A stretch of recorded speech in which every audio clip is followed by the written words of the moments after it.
Drakengard 2 es... bueno, Drakengard 2.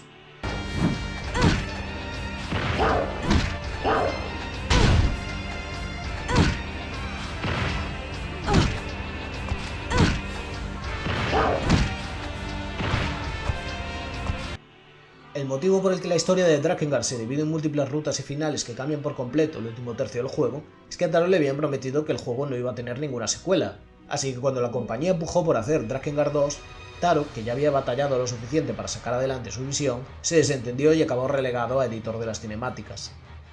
A efectos de este vídeo, Drakengard 2 no importa demasiado, retiene las mismas mecánicas un poco mejor implementadas, ahora ya con intención, y suavizan mucho el tono para hacerse digerible para una mayor audiencia.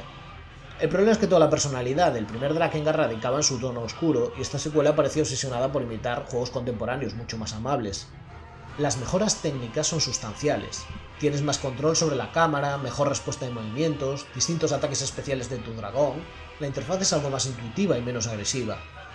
También cuentas con varios aliados en el terreno que luchan contigo, aunque no reciben daño amigo. Pero hacen los escenarios un tanto confuso cuando varios de los soldados de tu bando están rodeando a un monstruo, dándole una paliza, mientras tú luchas solo contra una legión entera. En general, estorban un poco. La historia de Drakengard 2 parte del final A del juego original, el único más o menos optimista. Ignorando todo lo que ocurría en las otras rutas, lo hace un producto mucho más anodino. Como en términos de canon suele ignorarse, y con la escasa participación de Taro, creo que si algún día hablo de este juego será en un vídeo separado.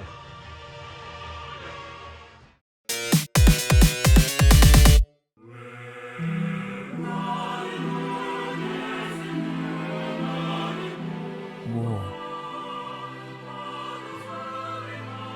Lost lives.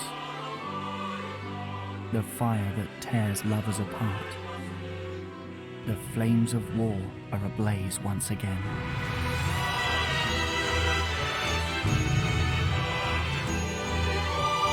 En mi vídeo sobre Yoko Taro, decidí dejar Drakengard 2 fuera de la discusión por su mínima participación en el proyecto. Dije que lo dejaría para otra ocasión, y esta es esa ocasión. Cuando empecé a jugar a Drakengard 2, me pareció que toda la mala fama que tenía surgía de las enormes diferencias de tono con la primera entrega. Esta secuela era mucho más amable y accesible, con un protagonista joven, un caballero llamado Nowe, en japonés Noé, manteniendo los nombres bíblicos de su predecesor, en una aventura de autodescubrimiento, un triángulo amoroso más al uso y elementos más heroicos. No es que haya ningún problema con el uso tradicional de estos arquetipos, todo lo contrario, muchos JRPGs usan estos elementos con muy buena fortuna, y creí que muchos de los problemas de Drakengard 2 podían pasarse por alto aceptando que no iba a ser tan subversivo como el original. Makes you sick? Humans are pathetic! Pathetic! Dirty! Smelly! Might as well just die! Hey, that's it! Kill yourself! Go on! Finish it off, useless human! Pero lo cierto es que la historia tiene graves problemas. Nowe es miembro de los Caballeros del Sello, el grupo encargado de mantener los sellos que evitaron el fin del mundo hace 18 años. Durante una misión, Nowe descubre que los sellos están llenos de antiguos miembros del Imperio, usados como sacrificios. En ese momento, conoce a Mana,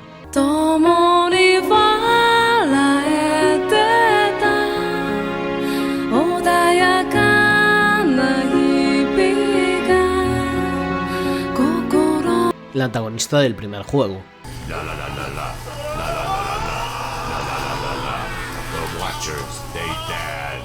Ahora adulta y convertida en libertadora de los prisioneros del sello. Ey, esto es interesante. La antagonista del juego anterior es ahora el interés romántico y el símbolo del activismo revolucionario que hará a Nowe desertar de su posición en busca de un mundo más justo. Parece una historia bastante directa de toma de conciencia del héroe y pasar por la pubertad. No debería haber ningún problema, ¿verdad? Pues... Nowe descubre que el líder de los Caballeros del Sello, el general Gizmor, envenenó a su padre y también ha tratado de envenenarlo a él. Por alguna razón que no entenderemos hasta el final de la historia, Nowe ataca a Gizmor por instinto y huye sin dar explicaciones, lo que lo convierte en un fugitivo junto a Mana. Ambos van abriendo los sellos y mandando a los distintos guardianes de cada uno. En su periplo se encuentran con Caim, protagonista del primer juego, ahora convertido en antagonista. Al liberar todos los sellos, Angelus, dragón de Caín que se sacrificó para salvar el mundo, despierta habiendo perdido la cabeza y con ira homicida. Caín buscaba esto para poder ver a Angelus por última vez y ambos mueren convertidos en ceniza. Es la escena más emocionante del juego por todo el peso dramático que acarrea de la entrega anterior, lo cual no es una buena señal cuando estamos intentando establecer personajes nuevos que no le importan a nadie.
Is it over, Caim?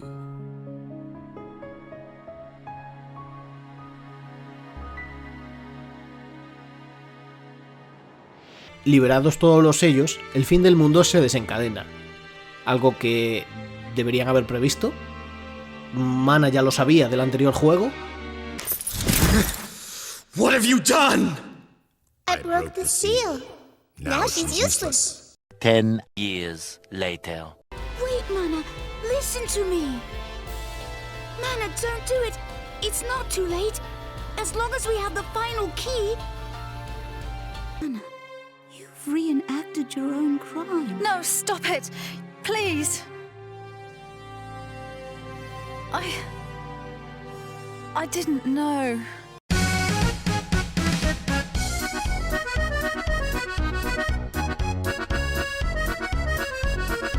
Así que por una parte se nos intenta vender a Noe como esa figura en busca de justicia en un mundo injusto, lo cual es una subversión del cinismo del juego anterior bastante interesante. Pero ocurre que la causa que Noe persigue tiene las peores consecuencias posibles, y no de un modo donde parece intencionado. Hay una diferencia entre la intención narrativa, que simpaticemos con la causa de Mana, y lo que el propio juego cuenta, que abrir los sellos es igual a causar el apocalipsis. Los personajes están sumidos en una búsqueda de redención para acabar cometiendo el mismo crimen otra vez. Y no por accidente o por ironías del destino, sino porque, de algún modo, Mana ha olvidado que eso fue lo que causó todos los problemas la primera vez. Así que aquí hay un personaje intentando superar su trauma, repitiendo exactamente las mismas condiciones que causaron ese trauma. Resultado, Mana pierde la cabeza. I'm sorry. I'm sorry. I'm sorry. Please, don't hit me. I'll be a good girl. Mummy, is it all over? Is the world ending? Sari won't die. Do you know why? Because Mummy loves him. He's such a good boy. I'm such a bad girl. There is no need. Mana? You Will fight us. Foolish humans. Dragons. Noe es revelado como el hijo secreto de Inuart y Furiae del primer juego, y como Inuart había hecho un pacto con un dragón, eso hace a Noe medio dragón, concretamente hijo del dragón de Inuart, Legna. ¿Qué ocurre entonces con el supuesto padre que el general Gizmor había envenenado, pero que luego resulta que Caín había matado en batalla? Da un poco igual, la verdad. Legna revela a Noe que su condición de híbrido le convierte en una arma perfecta para controlar el mundo y derrotar a los dioses, los vigilantes grotescos del primer juego y a los que esta franquicia no parece ponerse de acuerdo en cómo llamar. Los dioses, vale, da igual. Aquí se abren 3 finales. El primero que se consigue es el final A, donde Noe se convierte en Super Saiyan y derrota a Legna.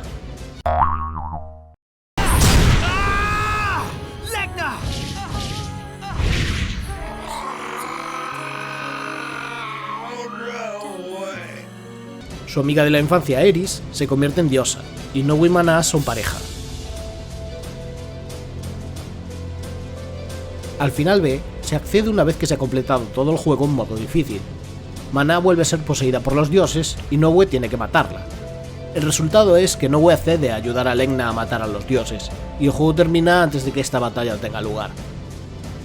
El final C, una vez terminado el juego en la máxima dificultad y con todas las armas, es exactamente igual que el final A, solo que los personajes nos dicen que, por alguna razón que nadie explica, los dragones y los dioses desaparecen, ya no son necesarios los sellos y por tanto Eris no necesita convertirse al celibato. El Drakengard original no iba a ganar ningún premio por su claridad narrativa, pero generaba cierto interés en cómo iba subiendo la apuesta, de un mundo en guerra a, literalmente, 2 universos destruidos por el apocalipsis. En general, había una sensación de que cuanto más tratábamos de arreglar las cosas, como jugadores, peor escenario nos encontrábamos, y eso era su principal virtud. Drakengard 2 trata de tomar otra dirección y fracasa. Los distintos finales se dividen en un final feliz convencional, un final trágico y el mismo final feliz con una ligera variación, en ese orden. No parece haber una dirección muy clara. Aunque se habla mucho de la ausencia de Yoko Taro para el resultado final de esta historia, lo cierto es que su guionista habitual, Sawako Natori, está presente aquí, lo que quiere decir que los problemas son mucho más profundos. Destaca sobre todo la pobre caracterización de los personajes. Nowe es el personaje de shonen más genérico que uno pueda imaginar. Mana, que es quien verdaderamente lleva el peso narrativo con sus acciones, tiene nula personalidad, usada por el argumento igual que los dioses la usaron para poseerla en el juego original. No hay nada que sepamos de ella más allá de lo que el juego anterior estableció. Eris es, literalmente, el estereotipo anime de amiga de la infancia que está enamorada del protagonista pero no lo dice, y actúa por celos hacia Mana durante todo el juego, sin que esto tenga ningún tipo de conclusión. De hecho, Eris y Mana apenas interactúan, siendo los 2 únicos personajes femeninos de peso en todo el juego. Hay apuntes interesantes en el general Gizmor. Como villano, es alguien que ve a Nowe como alguien al que le han servido su destino en bandeja, mientras que él se lo ha tenido que ganar en el campo de batalla. Ese resentimiento va más allá de sus monólogos de villano genérico. Legna es, desde luego, mucho menos memorable que Angelus.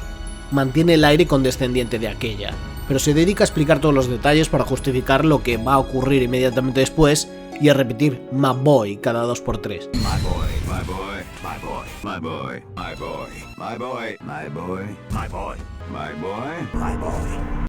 ¡Mame! Urik es el inevitable compañero noble y misterioso. Cuando se nos presenta, el jugador no tiene ni idea de quién es, pero al parecer es amigo de toda la vida de Eris y Nowe y tiene una cuenta pendiente con Cain, algo que él mismo explica inmediatamente.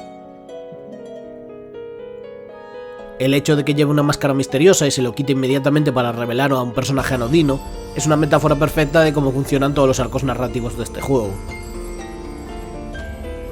Los 3 guardianes del sello existen, dejémoslo ahí. Damn! And there I was, thinking I'd been invited for an awards ceremony, but no, it's straight back to the district for poor old Zanko. But sadly, as the guardian of the District of Precious Light, I am duty-bound to defend it from those who would destroy it. We must fight. It hurts. I'm finished. I'm done for. But I don't want to die. No. No. No.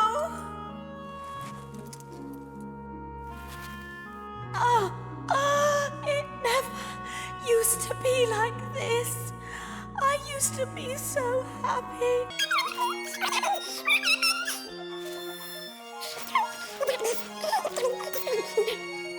Y Sir anda por ahí, y a nadie le importa en absoluto. Las actuaciones de voz en inglés dejan mucho que desear, mostrando verdadera dejadez, pero nada fuera de lo normal en su momento. Desde luego contribuyen a la monotonía y hartazgo que logra generar el juego. I'm sorry. I was too late to help. But I will destroy the district and release you all. Did you do this? Why? Please, help! It's the end of the world. The one-eyed man is Cain. The man who saved the world 18 years ago. This is the hero who saved the world.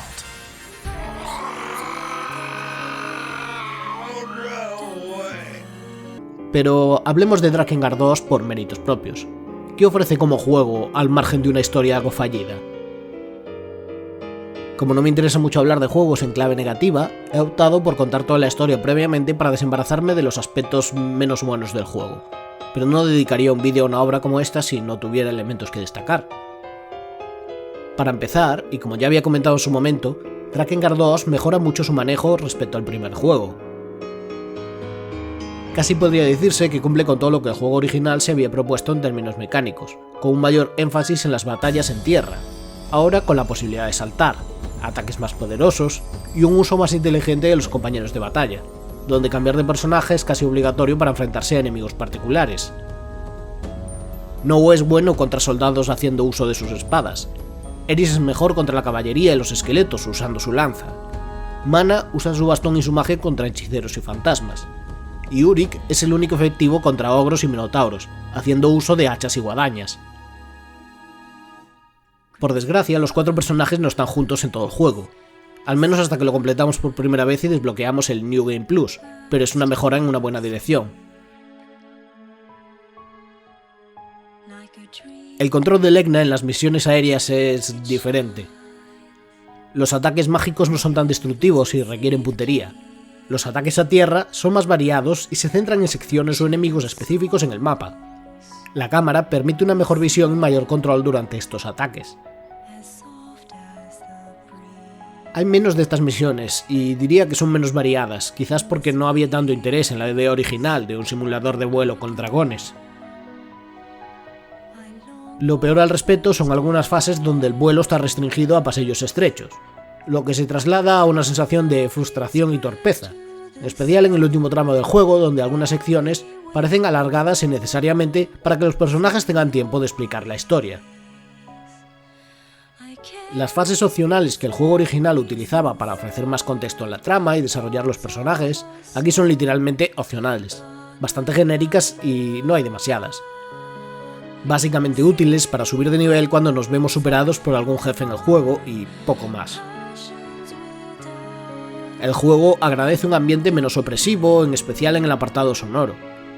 La banda sonora brilla por sí misma, aunque no trate de ser tan original como en las 2 entregas que firmó Yoko Taro.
Otro aspecto positivo son los combates con los jefes finales.